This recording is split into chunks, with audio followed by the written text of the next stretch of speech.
എൻ്റെ പേര് ബിനീഷ് എന്നാണേ. എനിക്ക് 32 വയസ്സുണ്ട്. ഞാനൊരു ഓട്ടോ തൊഴിലാളിയാണ്. അതുകൊണ്ട് തന്നെ അത്യാവശ്യം നല്ല മതിപ്പുണ്ടായിരുന്നു എനിക്ക് നാട്ടുകാരുടെ ഇടയിലൊക്കെ, പ്രത്യേകിച്ചും സ്ത്രീകളുടെ ഇടയിലൊക്കെ. എൻ്റെ വണ്ടിയിൽ സ്ഥിരമായി കയറാറുള്ള ഒരു ഹടാറൈറ്റത്തെ പറ്റിയാണ് ഇന്ന് നിങ്ങളോട് പറയാൻ പോകുന്നത്. പേര് ഷാഹിന. താത്തയെ പറ്റി പറയുകയാണെങ്കിൽ സ്ഥിരമായി ബീഫ് കഴിക്കുന്നത് കൊണ്ടാണോന്ന് അറിയില്ല, നല്ല കൊഴുത്ത സാധനമാണ്. ബീഫ് തിന്ന് തിന്ന് ഇപ്പോ ബീഫിനെക്കാളും കൊഴുപ്പുണ്ട് താത്തക്ക്. താത്തക്ക് എന്തോ എന്നോട് വലിയ കാര്യമാണ് കേട്ടോ. താത്തക്ക് 2 പിള്ളേരാണ് കേട്ടോ. പരിപാടികളൊക്കെ കൃത്യസമയത്ത് നടക്കുന്നതുകൊണ്ട് ഒരു വയസ്സ് ഗ്യാപ്പ് മാത്രമേ ഉള്ളൂ രണ്ടാൾക്കിടയിലും. ഇത്തയുടെ ഭർത്താവ് ഗൾഫിലാണ് കേട്ടോ. പുള്ളിക്കാരൻ ഇവിടെ ബിസിനസ് ഒക്കെ ആയിട്ട് നാട്ടിലേക്ക് എടുത്ത് കുറവാണ്. താത്ത കൂടുതലും ഓരടിച്ചിരിക്കലാണ് വീട്ടിൽ. അതുകൊണ്ട് തന്നെ ഇത്തയെ നിയന്ത്രിക്കാനൊന്നും പ്രത്യേകിച്ച് ആരുമില്ല. കണ്ട ചെക്കന്മാരോടൊക്കെ പഞ്ചാരടിക്കലാണ് ഇത്തയുടെ മെയിൻ പരിപാടി. ഇത്തയുടെ 2 പിള്ളേരെയും ഞാനാണ് സ്കൂളിൽ കൊണ്ടുപോയി വിടാറ്. അതുകൊണ്ട് തന്നെ നമ്മൾ നല്ല ബന്ധത്തിലായിരുന്നു. ഇന്ന് പഞ്ചാരടിക്കണം തോന്നിയാൽ ഏത് പാതിരാത്രി വിളിച്ചാലും ഇത്ത ഫോണെടുക്കും. ഓട്ടോ കൂലിയൊക്കെ തരുന്ന സമയത്ത് ഞാൻ മെല്ലെ ഇത്തയുടെ കൈ അന്ന് തഴുകി കൊടുക്കാറുണ്ട്. നല്ല പഞ്ഞിക്കെട്ടോളത്തെ കൈയാണ്. ഇത്തയിൽ ഇവർ എന്നോട് എതിർത്തൊരു അഭിപ്രായം പറഞ്ഞിട്ടില്ല. ഇത്തയെ വളർത്താനുള്ള ഈ ചെറിയ ശ്രമത്തിലും കൂടിയാണ് ഞാൻ ഇത്തയുടെ പിള്ളേരെ സ്കൂളിലേക്ക് വിടാൻ വേണ്ടി 4 ദിവസം ഇത്തയുടെ വീട്ടിലേക്ക് പോയി. ഇത്ത ഒരു അടിപൊളി മഞ്ഞ നൈറ്റി ഡ്രസ്സായിരുന്നു എന്നിട്ടിരുന്നത്. അടുക്കള ജോലി ചെയ്യുന്ന തിരക്കിലായതുകൊണ്ടായിരുന്നു. ഇത്ത ആ നൈറ്റി ഒന്ന് പൊക്കി ഹവാടയിലേക്ക് തിരികെ മുട്ടോളം പൊങ്ങി നിന്നുള്ള 1000 രൂപത്തിലായിരുന്നു എന്ന് എൻ്റെ അടുത്തേക്ക് വന്നിരുന്നത്.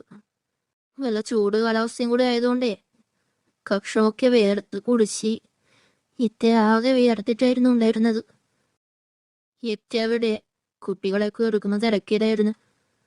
ഞാൻ ഇത്തയുടെ അടുത്തേക്ക് പോകാമെന്ന് വെച്ച് മെല്ലെ നടന്നു പോകുമ്പോൾ കുറയാതെ കാലന്ന് തപ്പി വീണു. ഇങ്ങനതാവട്ടെ ഇത്തിയുടെ നെഞ്ചിലും. എൻ്റെ മൂക്ക് ഇത്തയുടെ കക്ഷത്തായിരുന്നു. ആ വിയർപ്പ് നാട്ടം ശരിക്കും ഞാൻ അറിഞ്ഞു. വല്ലതും പറ്റിയോ ഫിനിഷേ നിനക്ക്? ഹേയ്, ഒന്നും പറ്റിയിട്ടില്ല. 2000 രൂപ ഉള്ളതുകൊണ്ട് രക്ഷപ്പെട്ടു. നീ പോടാ എന്നും പുറമെ ഇത്ത റൂമിലേക്ക് നടന്നു പോകുമ്പോൾ ആ പിന്നാമ്പുറത്തെ കുലുങ്ങുന്ന കാഴ്ചകളൊക്കെ കണ്ട് ഞാൻ ആസ്വദിച്ചു. ഇത്ത റൂമിൽ നിന്ന് പിള്ളേരോട് പറയുന്നുണ്ടായിരുന്നു, ഇന്ന് വൈകുന്നേരം സ്കൂൾ കഴിഞ്ഞ് ട്യൂഷൻ ക്ലാസ്സിന് പോകണം. ഇനി മുതൽ അങ്ങോട്ട് നിങ്ങൾ ട്യൂഷൻ ക്ലാസ് വെച്ച് ചേർക്കുകയാണ്. ഞാനിത് റൂമിന്റെ പുറത്ത് നിന്ന് കേൾക്കുന്നുണ്ടായിരുന്നു. അങ്ങനെ ഒടുവിൽ ഇത്ത പിള്ളേരൊക്കെ കൂട്ടി ഓട്ടോറിക്ഷയിലേക്ക് കയറി. പിള്ളേരൊക്കെ ഓട്ടോറിക്ഷയിൽ കയറിയിരുന്നു. പെട്ടെന്നാണ് ഇത്തക്ക് ഓർമ്മ വന്നത്, അയ്യോ ലഞ്ച് ബോക്സ് എടുത്തില്ലല്ലോ. ഇത്ത നേരെ ഓടി. ഓട്ടം എന്ന് പറഞ്ഞാൽ അമ്മാതിരി ഓട്ടം. ഓടുന്ന സമയത്തുണ്ടാകുന്ന കാഴ്ചകൾ ഞാൻ എടുത്തു പറയേണ്ട ആവശ്യമില്ലല്ലോ, നിങ്ങൾ ഊഹിക്കാവുന്നതേ ഉള്ളൂ. കുളുക്കവും തുള്ളലും ഒക്കെ. ഇത്ത പെട്ടെന്ന് ലഞ്ച് ബോക്സും എടുത്ത് എൻ്റെ ഓട്ടോയുടെ അടുത്തേക്ക് വന്നു. കുട്ടികൾ 2 പേരും ഓട്ടോയ്ക്ക് അകത്തായിരുന്നു. അവരുടെ ബാഗിനായി ഇത്ത കുറേ ശ്രമിച്ചുകൊണ്ടിരുന്നു. എത്തി പിടിച്ചു, കിട്ടിയില്ല.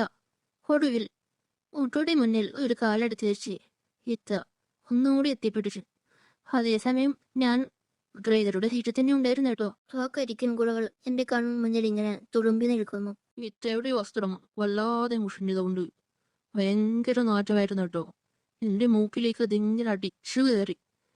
ആറ്റമെന്ന് വെച്ചാൽ ഒടുക്കത്തെ നാറ്റം. പക്ഷെ എനിക്കത് ഇഷ്ടമായി കേട്ടോ. ഒടുവിൽ ഫുഡൊക്കെ ബാഗിൽ വെച്ച് അങ്ങനെ ഞങ്ങൾ പോവാനൊരുങ്ങി. ഇത്ത കുട്ടികളുടെ ടാറ്റയൊക്കെ പറഞ്ഞു. അങ്ങനെ ഞങ്ങൾ അവിടുന്ന് വിട്ടു. അങ്ങനെ കുട്ടികളെയൊക്കെ സ്കൂളിൽ കൊണ്ടുവിട്ട് ഞാൻ ഓട്ടോ സ്റ്റാൻഡിലേക്ക് മടങ്ങി.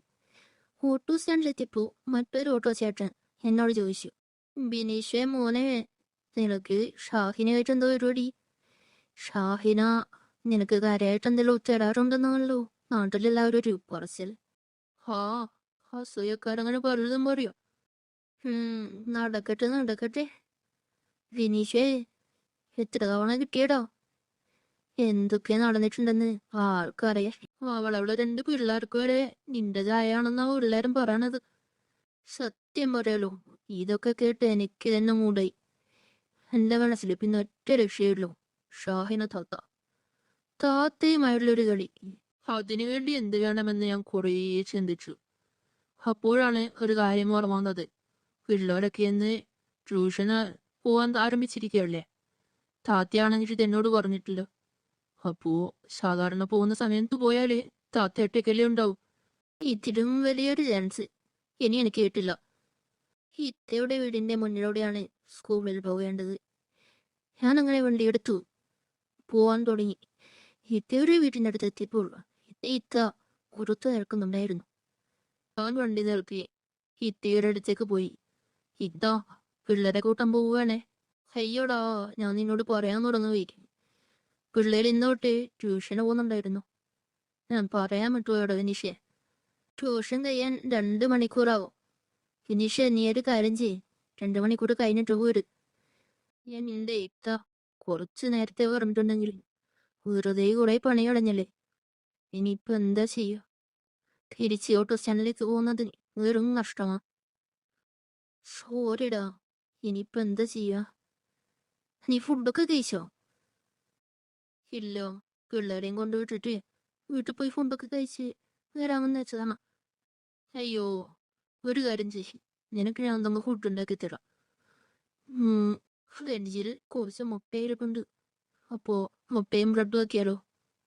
ഈ കഥ തുടരണോ? നിങ്ങളുടെ അഭിപ്രായം കമന്റിൽ രേഖപ്പെടുത്തണേ.